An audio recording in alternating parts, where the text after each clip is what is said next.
এই গরমে যদি হয়ে যায় এরকম মজার একটি শরবত, তাইলে কেমন হয় বলেন। হ্যালো এভরিওয়ান, আসসালামু আলাইকুম। কেমন আছেন সবাই? আশা করি ভালো আছেন।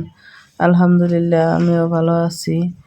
তো প্রচণ্ড গরম পড়তেছে, তা আমিও দুপুরবেলা শরবত বানাইতে চলে আসলাম। তো আমি যেই শরবতটা বানাইবো, এই শরবতটার নাম কে কে বলতে পারবেন অবশ্যই কমেন্ট করে জানাইবেন।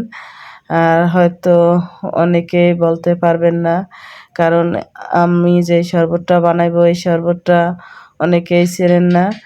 আর আমাদের বরিশালের তো বেশিরভাগ মানুষই এই শরবতটা চেনেন আর নামও বলতে পারবেন।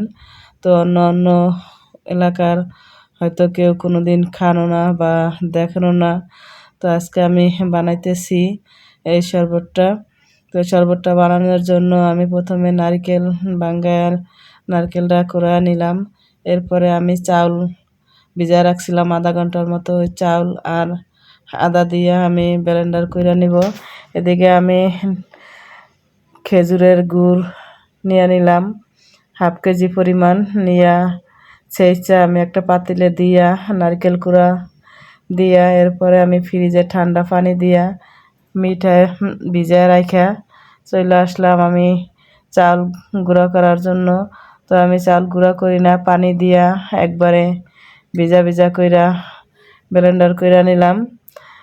তো চাউলের ভিতরে আদা দিয়া নিছিলাম, নারিকেল আর গুড় দিয়া যখন শরবত বানায় মুখে দিয়া দেখতেছি মিঠা লাগে না, মিঠা লাগে পানসা পানসা। এই কারণে আমি আরও 2-3 চামচ পরিমাণে চিনি দিয়ে নিলাম। চিনি দেওয়ার পরে অনেকটা ভালো হয়েছে। তো এই শরবতটা কে কে খাইছেন আর কে কে এই শরবতটার নাম জানেন জানাইবেন। আর আজকের শরবতটা আমার কেমন হয়েছে বানানো, ভালো লাগলো অবশ্যই কমেন্টস করে জানাবেন। আল্লাহ হাফেজ।